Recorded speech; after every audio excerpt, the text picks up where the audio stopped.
ശ്രീ, ഞാൻ നിന്നോടൊരു കാര്യം ചോദിക്കട്ടെ? നിനക്കറിയാവുന്ന കാര്യങ്ങൾ എന്നോടെല്ലാം തുറന്ന് പറയണം. അത് നമ്മുടെ ജീവിതവുമായി ബന്ധമുള്ളതായിരിക്കും. ഇച്ചായൻ പറ. ഞാൻ എനിക്കറിയാവുന്ന കാര്യങ്ങൾ എന്തു തന്നെയായാലും അതെല്ലാം ഇച്ചായനോട് പറയാം. ശ്രീ, നിനക്ക് നിന്റെ അച്ഛൻ്റെ കുടുംബത്തെ പറ്റി എന്തെങ്കിലും അറിയാമോ? അറിയാവുന്നതെല്ലാം എന്നോട് പറഞ്ഞുതാ. ഡാനി അവളുടെ തലയിൽ തഴുകിക്കൊണ്ട് ചോദിച്ചു. നന്ദു താടി അവൻ്റെ നെഞ്ചിൽ കുത്തിക്കൊണ്ട് സംശയത്തോടെ അവനെ നോക്കി. ഇങ്ങനെ നോക്കാനല്ലൊരു പെണ്ണിത് ചോദിച്ചത്. എന്തെങ്കിലും പറ, അതാണ് എനിക്ക് വേണ്ടത്. അവൻ അവളുടെ മൂക്കിൽ പിടിച്ചു വലിച്ചുകൊണ്ട് പറഞ്ഞു. എനിക്കങ്ങനെ കൂടുതലൊന്നും അറിയില്ല ഇച്ചായ. അച്ഛൻ മരിക്കുന്നത് വരെ ഒന്നും അറിയില്ലായിരുന്നു. അച്ഛൻ മരിച്ചു കഴിഞ്ഞപ്പോഴാണ് കുറച്ച് കാര്യങ്ങൾ അമ്മ പറഞ്ഞു തന്നത്. അച്ഛനും അമ്മയും പ്രണയിച്ച് കല്യാണം കഴിച്ചത് കൊണ്ട് തന്നെ അച്ഛൻ്റെ കുടുംബവുമായി നല്ല സ്നേഹത്തിലല്ലായിരുന്നു. അതുകൊണ്ട് തന്നെ അവർ അച്ഛൻ്റെ വീട്ടുകാരിൽ നിന്ന് മാറി ഇങ്ങോട്ടേക്ക് പോകുന്നത്. അമ്മ പിന്നെ അനാഥയായതുകൊണ്ട് അമ്മയ്ക്ക് കുടുംബ പ്രശ്നമൊന്നുമില്ലായിരുന്നു. അങ്ങനെ ഈ നാട്ടിലെത്തിയിട്ട് അവർ നല്ല സന്തോഷത്തിലായിരുന്നു കഴിഞ്ഞു പോയത്. അച്ഛനൊരു പെങ്ങൾ മാത്രം ഉണ്ടായിരുന്നുള്ളൂ. ജീവനായിരുന്നു ആ പെങ്ങളെ അച്ഛന്. അതുകൊണ്ട് തന്നെ ഒരുപാട് കാണാൻ ശ്രമിച്ചിരുന്നു. പക്ഷേ മുത്തശ്ശൻ്റെയും മുത്തശ്ശിയുടെയും വാശി കാരണം ഒന്നും നടന്നില്ല. അച്ഛൻ ദേവി എന്നാണ് വിളിച്ചിരുന്നത്. അച്ഛൻ്റെ മാത്രം ദേവൂട്ടി. ആരുവിനെ പോലെയാണെന്ന് അമ്മയോട് എപ്പോഴും പറയുമായിരുന്നു അത്രേ. അങ്ങനെ ഇരിക്കെയാണ് ഒരു ദിവസം അച്ഛൻ്റെ കുടുംബം ഒരു ആക്സിഡൻറ്റിൽ മരിച്ചു എന്ന വാർത്തയാണ് പിന്നെ കുറച്ച് മാസങ്ങൾക്ക് ശേഷം അച്ഛൻ കേട്ടത്. പിന്നെ അങ്ങോട്ട് ആരുവിനോട് അല്പം സ്നേഹം കൂടുതലും അച്ഛനുണ്ട്. അവളെ ഇടയ്ക്ക് ദേവി എന്നാണ് അച്ഛൻ വിളിക്കണേ. അവൾക്കും അങ്ങനെ വിളിച്ച് കേൾക്കുന്നതാണ് ഇഷ്ടം. നന്ദു പുഞ്ചിരിയോടെ ഡാനിയെ നോക്കി പറഞ്ഞു നിർത്തി. അച്ഛൻ്റെ അമ്മയും അച്ഛനും പെങ്ങളും മരിച്ചു ആക്സിഡൻറ്റിൽ? ഡാനി സംശയത്തോടെ ചോദിച്ചു. ഇല്ല, അമ്മയും അച്ഛനും മരിച്ചു. ദേവിയാൻ്റെ കുറച്ച് മുറിവുകളായി രക്ഷപ്പെട്ടിരുന്നു എന്നാണ് അവിടെ പോയി അച്ഛൻ അന്വേഷിച്ചപ്പോൾ അറിഞ്ഞത്. അതറിഞ്ഞ് അച്ഛൻ ഒരുപാട് അന്വേഷിച്ചു. പക്ഷേ അച്ഛൻ്റെ ദേവുവിനെ കണ്ടെത്താനായില്ല. ആ ഹോസ്പിറ്റലിൽ നിന്നൊരു കുടുംബം കൊണ്ടുപോയി എന്നാണ് അച്ഛൻ അറിയാൻ കഴിഞ്ഞത്. അതിനുശേഷം അച്ഛൻ കുറച്ചുനാൾ സങ്കടത്തിലായിരുന്നു. പിന്നെ പതിയെ പതിയെയാണത് മാറിയത്. എങ്ങനെയെങ്കിലും അച്ഛൻ്റെ ദേവുവിനെ കാണണമെന്നുള്ളത് അച്ഛൻ്റെ വലിയ മോഹമായിരുന്നു.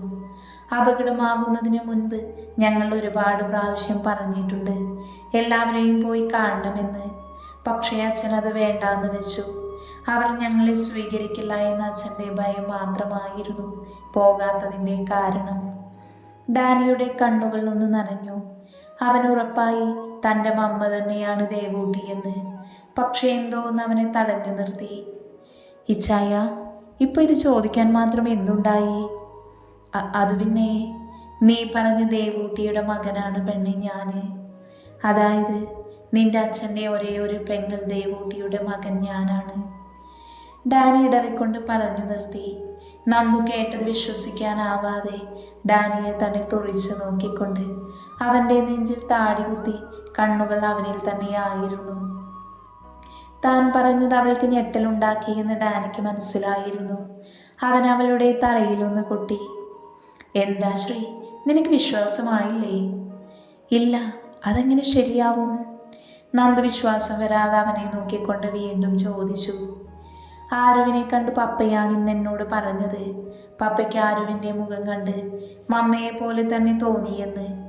പിന്നെ ഞാൻ മമ്മയെക്കുറിച്ച് അറിയാൻ വേണ്ടി ഞാനിപ്പോൾ അന്വേഷിച്ച് ഒരുപാട് പേര് വിളിച്ച് ചോദിച്ചു. അതിൽ പകുതി കിട്ടി, ബാക്കി ഇപ്പം നീയും പറഞ്ഞു. അന്ന് ഹോസ്പിറ്റലിൽ നിന്ന് മക്കളില്ലാത്തൊരു ക്രിസ്ത്യൻ കുടുംബമാണ് അമ്മയെ കൊണ്ടുപോയത്. അങ്ങനെ അവർ നോക്കി അവരുടെ മകളായി തന്നെ വളർത്തി. അവരുടെ സ്വത്ത് മുഴുവൻ മമ്മയുടെ പേരിൽ എഴുതി വെച്ചിട്ടാണ് അവർ മരിച്ചത് എന്നൊക്കെ പറഞ്ഞു അറിഞ്ഞു. ഡാനിയുടെ ശബ്ദം നന്നായി ഇടറുന്നുണ്ടായിരുന്നു. അവൻ്റെ ഉള്ളിലെ വേദന മനസ്സിലാക്കി എന്നതുപോലെ നന്ദു അവൻ്റെ നെഞ്ചിൽ തലചായ്ച്ച് അവനെ മുറുക്കെ പുണർന്നു. ഇച്ചായ, ശരിക്കും വിശ്വസിക്കാൻ കഴിയാത്തതുപോലെ എല്ലാം ഒരു നിമിത്തം പോലെ അല്ലേ ഇച്ചായ? നന്ദു ഉള്ളിൽ വന്നത് അവനോട് പറഞ്ഞുകൊണ്ടേയിരുന്നു. അവൾ എന്താണ് പറയുന്നതെന്നുള്ള ബോധം പോലും അവൾക്കുണ്ടായിരുന്നില്ല. അത്രയ്ക്കും അത്ഭുതവും സന്തോഷവും ഞെട്ടലും ഉണ്ടായിരുന്നു നന്ദുവിന്. ഇക്കാര്യം അറിഞ്ഞപ്പോൾ നിന്റെ ഇതേ അവസ്ഥ തന്നെയായിരുന്നു നന്ദു എനിക്കും. വിശ്വസിക്കാൻ കഴിയാത്തതുപോലെ. എൻ്റെ അറിവിൽ എൻ്റെ മമ്മ സാറാമ്മയായിരുന്നു. പിന്നെ ഇപ്പൊ കുറച്ചു മുമ്പല്ലേ അമ്മച്ചി സത്യങ്ങളെല്ലാം പറഞ്ഞു തന്നത്. അതുകൊണ്ട് തന്നെ ഇപ്പൊ ഇങ്ങനെയൊക്കെയാണ് യഥാർത്ഥ സത്യമെന്നറിഞ്ഞപ്പോൾ എനിക്കൊരുപാട് സന്തോഷമായി ശ്രീ. ഇച്ചായ, നമുക്കൊരു ദിവസം എൻ്റെ ഇച്ചായൻ്റെ മമ്മയുടെ തറവാട്ടിലേക്ക് പോവണം. അച്ഛൻ്റെ അതിയായ ആഗ്രഹമായിരുന്നു. അങ്ങോട്ട് പോവണം ഇച്ചായ നമുക്ക്. അതിന് ആ വീട് നിനക്കറിയുമോ ശ്രീ? അറിയും. അമ്മ മരിക്കുന്നതിന് മുൻപ് എന്നോട് പറഞ്ഞിരുന്നു. എൻ്റെ വിവാഹം കഴിഞ്ഞിട്ട് ഭർത്താവിനെയും കൊണ്ട് ആ തറവാട്ടിൽ പോയി മുത്തശ്ശൻ്റെയും മുത്തശ്ശിയുടെയും അസ്ഥിത്തറയിൽ പോയി അനുഗ്രഹം വാങ്ങിക്കണമെന്ന്.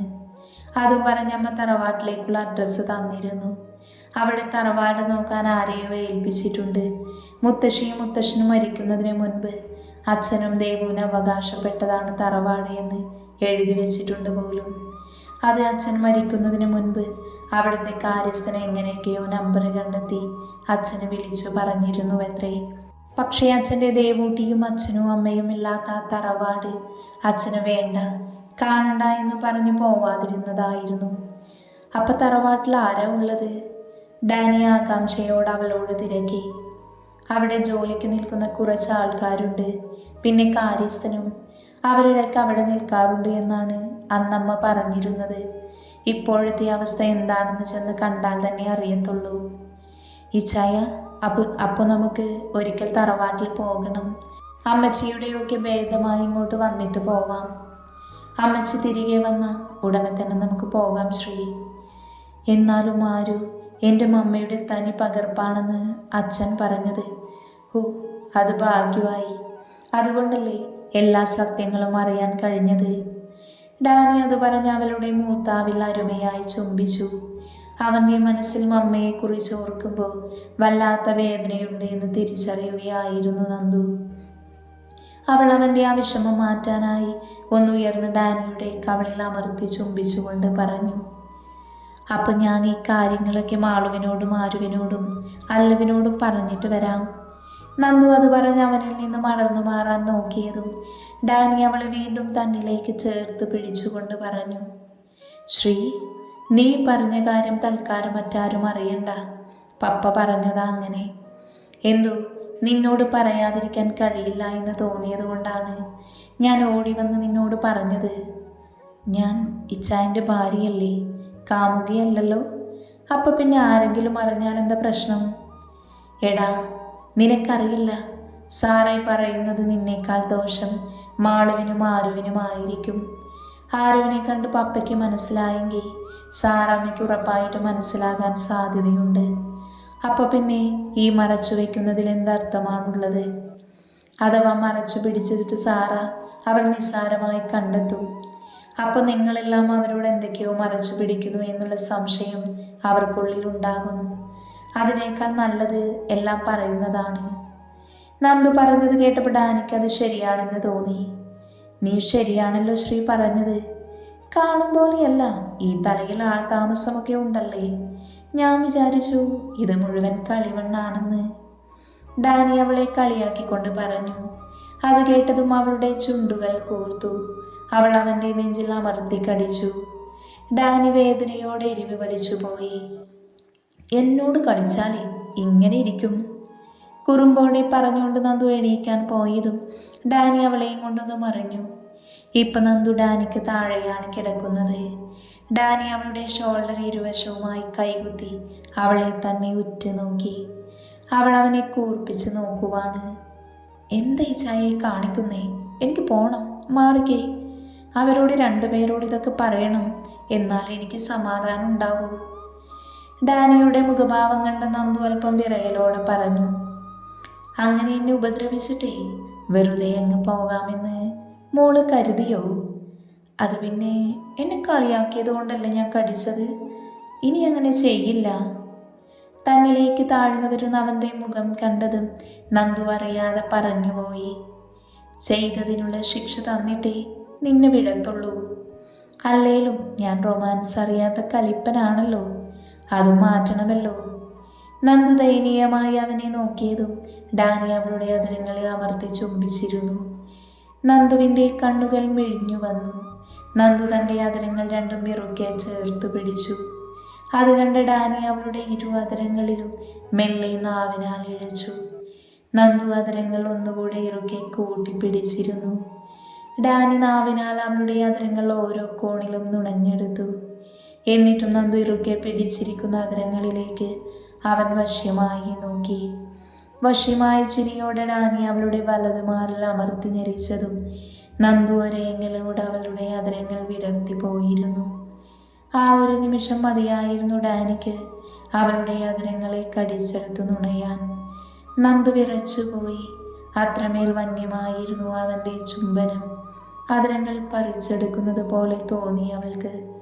നന്ദു അവനെ തന്നിലേക്ക് വലിച്ചടിപ്പിച്ചതും അവൻ അവൾക്ക് ഇരുവശത്തായി കുത്തി നിർത്തിയിരുന്ന കൈ ബാലൻസ് തെറ്റി അവളുടെ മേലേക്ക് ചാഞ്ഞിരുന്നു. ഡാനി അവളിലേക്ക് ചാഞ്ഞതും അവളുടെ മാറിലിരുന്ന് അവൻ്റെ കൈ ഒന്നുകൂടെ മുറുകി. അതിരങ്ങൾ തമ്മിൽ വേർപെട്ടു. ഇച്ചായ, നന്ദു ഏങ്ങിക്കൊണ്ട് ഉയർന്നു പൊങ്ങാൻ ശ്രമിച്ചുവെങ്കിലും അവൻ്റെ ദൃഢമായ ശരീരത്തിനാൽ അവളെ അമർത്തി പിടിച്ചു. ഇരു ശരീരങ്ങളും ഒന്നായി അമർന്നതും ഇരുവരിലും മറ്റു വികാരങ്ങൾ ഉടലെടുത്തു തുടങ്ങിയിരുന്നു. ഡാനി നന്ദുവിനെ നോക്കിയപ്പോൾ കണ്ണുകൾ കൂമ്പിയടച്ച് വിയർത്ത മുഖത്തോടെ കിടക്കുന്ന തൻ്റെ പെണ്ണിനെയാണ് കണ്ടത്.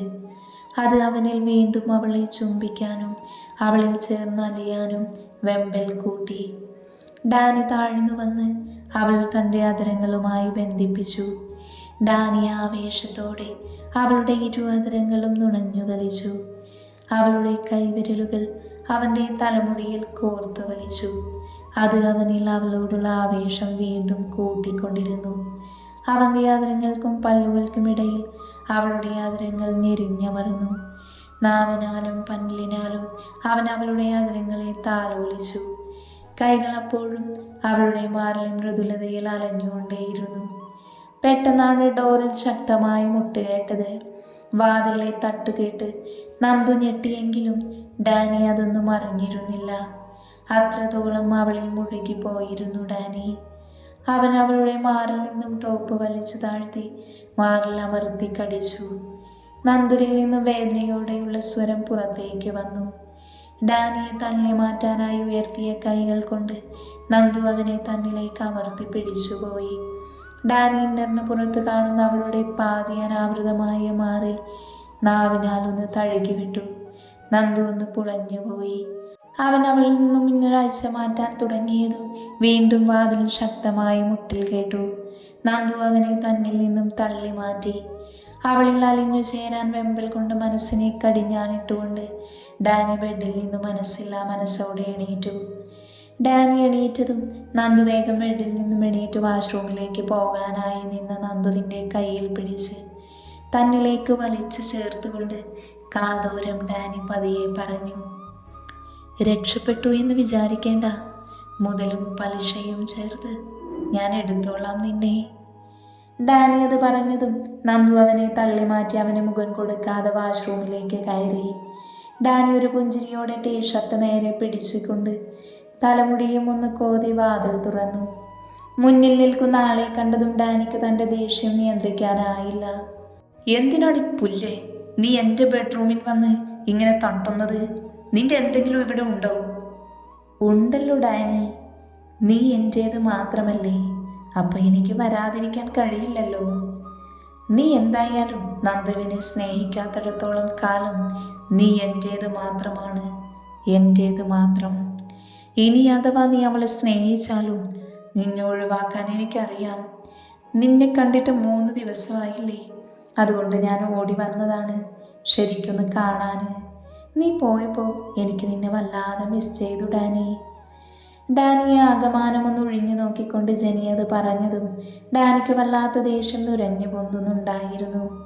എങ്കിലും ഇപ്പം അത് അടക്കുന്നതാണ് ബുദ്ധി എന്നവൻ സ്വയം പറഞ്ഞുകൊണ്ടേയിരുന്നു. ഈ ഡാനി ഇനി എത്ര നാൾ ജീവിച്ചാലും ഈ ലോകത്ത് മറ്റാരെയും സ്നേഹിക്കേണ്ടി വന്നാലും നിന്നെ മാത്രം ഞാൻ സ്നേഹിക്കില്ല.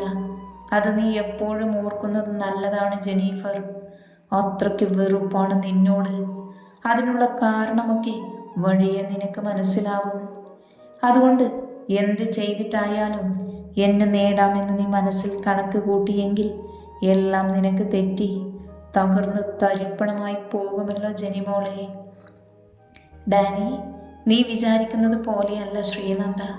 നിനക്കറിയാത്ത ഒരുപാട് കാര്യങ്ങളുണ്ട് അവളുടെ ജീവിതത്തിൽ. അവൾ ഒരു മോശം പെണ്ണാണ്. ഒരുപാട് ആണുങ്ങളുമായിട്ട് അവൾക്ക് മോശം ബന്ധമുണ്ടായിരുന്നു. ജെനി അത് പറഞ്ഞു പൂർത്തിയാക്കും മുന്നേ തന്നെ അവളുടെ കവിളിൽ അടി വീണിരുന്നു. ജെനി അവളുടെ കവിളിൽ കൈ ചേർത്ത് നിന്നുപോയി. മുഖത്തിൻ്റെ ഒരു ഭാഗം അടർന്നു പോകുന്നത് പോലെ തോന്നി ജെനിക്ക്. ഒരു നിമിഷം വേണ്ടി വന്നു മുന്നിൽ നിൽക്കുന്ന ഡാനി തന്നെ അടിച്ചതാണെന്ന് അവൾക്ക് മനസ്സിലാക്കാൻ. ഒരിക്കൽ കൂടി നീ എന്നോട് ഇതുപോലെ സംസാരിക്കാൻ വന്ന കൊന്നുകളയും ഞാൻ. നിനക്ക് ഡാനിയെ ശരിക്കറിയില്ല. നിങ്ങളുടെയൊക്കെ മുന്നിൽ പാവായി നിൽക്കുന്ന ഡാനിയല്ല ഞാൻ. എനിക്ക് വേറൊരു മുഖമുണ്ട്. അത് നീ ഇപ്പം എന്നെ കൊണ്ട് പുറത്തു കൊണ്ട് വരരുത്. വാഷ്റൂമിൽ നിന്നിറങ്ങിയ നന്ദു കാണുന്നത് കവളിൽ കൈ ചേർത്ത് നിൽക്കുന്ന ജെനിയെയും ദേഷ്യം കൊണ്ട് വിറച്ചു നിൽക്കുന്ന ഡാനിയെയുമായിരുന്നു. എന്തോ കാര്യമായി നടന്നിട്ടുണ്ടെന്ന് അവൾക്ക് മനസ്സിലായി. നന്ദു ഡാനിയെയും ജെനിയെയും ഒന്ന് നേരെ നോക്കുകയും പോലും ചെയ്യാതെ ജെനിയെ നോക്കി പുച്ഛിച്ചിട്ട് പുറത്തേക്ക് ഇറങ്ങിപ്പോയി. നന്ദുവിൻ്റെ ആ മുഖഭാവം കണ്ടതും ജെനിയുടെ ഉള്ളിൽ നന്ദുവിനോടുള്ള പകയെ ആളിക്കത്തി. അവൾ നന്ദുവിനെ കൊല്ലാനുള്ള ദേഷ്യത്തിൽ നോക്കിക്കൊണ്ട് നേരെ നോക്കിയത് ഡാനിയുടെ മുഖത്തേക്കായിരുന്നു. അവനാണെങ്കിൽ അവളെ ചുട്ടരിക്കാൻ പാകത്തിന് നോക്കി നിൽക്കുവാണ്. നീ ഓർത്തോ ഡാനി, നിന്റെ ജീവിതത്തിൽ ഒരു പെണ്ണുണ്ടായാൽ അത് ഈ ജെനി മാത്രമായിരിക്കും. ഒരിക്കലും ശ്രീനന്ദയാകില്ല. നിങ്ങളെ ഒന്നിച്ച് ജീവിക്കാൻ ഞാൻ അനുവദിക്കില്ല. ജെനി അത് പറഞ്ഞതും ഡാനി പുച്ഛത്തോടെ ചുണ്ടുകൂട്ടി അവളെ തള്ളി മുറിക്ക് പുറത്താക്കി വാതിൽ അവൾക്ക് മുന്നിൽ ശക്തിയായി വലിച്ചടച്ചു.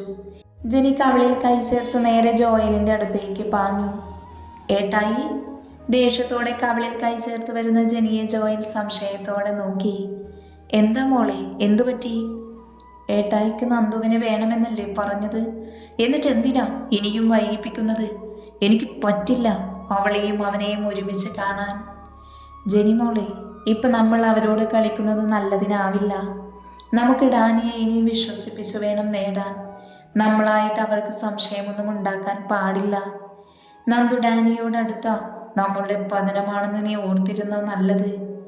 എന്നെക്കുറിച്ച് അവൾ ഡാനിയോട് പറഞ്ഞ അവൻ വിശ്വസിക്കുമോ ഇല്ലയോ എന്നുള്ളത് നമുക്കൊരു ഉറപ്പും പറയാൻ പറ്റില്ല. അതിന് വേണ്ടത് നന്ദുവിനെ നമ്മൾ ആദ്യം നമ്മുടെ വഴിക്ക് കൊണ്ടുവരിക എന്നുള്ളതാണ്. ഏത് മാർഗം കൊണ്ടാണെങ്കിലും വേണ്ടിയില്ല. അതിനവൾ എനിക്ക് സ്വന്തമാകണം, അല്ലാതെ നമ്മൾ നമ്മുടെ വഴിക്ക് വരികില്ല.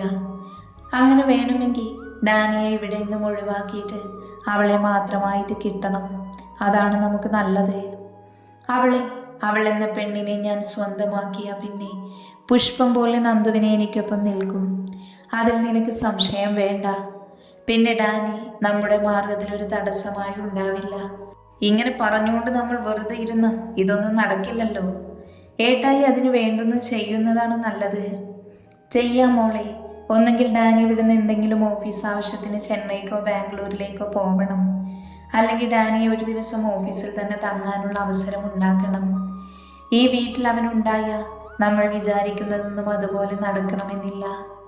അതിനുള്ള എന്തെങ്കിലും വഴി ചേട്ടായി കണ്ടിട്ടുണ്ടോ? ഉണ്ട് മോളെ. 2 ദിവസം കഴിഞ്ഞ കമ്പനിയുടെ ആനിവേഴ്സറി ആഘോഷമാണ്. അപ്പോൾ എന്തായാലും വലിയൊരു പാർട്ടി ഉണ്ടാവാതിരിക്കില്ല. ഡാനി അത് ഓഫീസിൽ വെച്ചോ അല്ലെങ്കിൽ ഏതെങ്കിലും റിസോർട്ടിൽ വെച്ചോ ആയിരിക്കും നടത്തുക. ആ അവസരം നമുക്ക് നന്നായി മുതലാക്കാൻ കഴിയും. ഓഫീസിലാണെങ്കിൽ നന്ദുവിനെ ഈ വീട്ടിലെത്തിക്കാം. അല്ല, ഇനി റിസോർട്ടിലാണെങ്കിൽ നമുക്ക് അതിലും എളുപ്പത്തിൽ കാര്യങ്ങൾ നടത്താം. ഡാനിയെ ഒഴിവാക്കാൻ നമുക്ക് എളുപ്പത്തിൽ സാധിക്കും. എടാ, ഡാനിയെ മാത്രമല്ല ആൽവിയെയും പിന്നെ മറ്റേ ആ ചെക്കനിലെ അനികയെയും 2 പേരെയും ശ്രദ്ധിക്കണം. സാം ഇവിടെ ഇല്ലാത്തത് കൊണ്ട് ആ ശല്യത്തെ പേടിക്കണ്ട. ഡാനിയുടെ ശ്രദ്ധ നന്ദുവിൽ അധികം പോകില്ലെന്നാണ് എൻ്റെ വിശ്വാസം. കാരണം അവർ ഇപ്പോഴും കീരിയും പാമ്പും പോലെയല്ലേ കഴിയുന്നത്. അതുകൊണ്ട് വലിയ ഭയം അതിൽ വേണ്ട. എനിക്ക് നന്ദുവിനെ ഇവിടെ എത്തിക്കുന്നതിന് നിന്റെ സഹായം അത്യാവശ്യമാണ്. ജോണിനെ നമുക്ക് ഡാനിയെ നോക്കാൻ ഏൽപ്പിക്കാം. നമ്മൾ കൃത്യമായി പ്ലാൻ ചെയ്താൽ നന്ദു എന്ന അധ്യായം അന്നത്തോടുകൂടി അവസാനിക്കും. നന്ദുവിനെ നമ്മുടെ വലയിൽ വീഴ്ത്താൻ മറ്റൊന്നും വേണ്ട. അവളുടെ 2 പെങ്ങന്മാരുണ്ടല്ലോ, അത് തന്നെ ധാരാളം. ജോയൽ ക്രൂരമായ ഭാവത്തോടെ ചിരിച്ചുകൊണ്ട് പറഞ്ഞു. ഏട്ടായി, ഒന്നിനും ഒരു പാളിച്ചയും ഉണ്ടാവരുത്. ഉണ്ടായാൽ നഷ്ടപ്പെടുന്നത് നമ്മുടെ ജീവനായിരിക്കും എന്ന് ഓർമ്മ വേണം. നമുക്ക് എതിർവശം ഡാനിയാണെന്നുള്ളത് നമ്മൾ മറന്നു പോകരുത്. ഡാനി എന്നെ വിശ്വസിക്കുന്നിടത്തോളം കാലം അവനെ തോൽപ്പിക്കാൻ നമുക്ക് എളുപ്പമാണ്. നിനക്കറിയില്ലേ, ചിരിച്ചുകൊണ്ട് കഴുത്തറക്കുക, അതാണ് എപ്പോഴും എളുപ്പമെന്ന്. ഡാനിയെല്ലാം കൈവിട്ടു പോയതിനു ശേഷം മാത്രമേ എൻ്റെ യഥാർത്ഥ മുഖം തിരിച്ചറിയൂ. അതുവരെ അവൻ പൊട്ടനെ പോലെ നടക്കട്ടെ.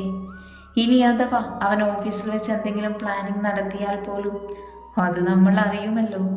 നമുക്ക് അവൻ്റെ ഓരോ നീക്കവും അറിയാനുള്ള ക്യാമ അവൻ്റെ കൂടെ തന്നെ ഉണ്ടെന്ന് അവൻ അറിയുന്നില്ലല്ലോ.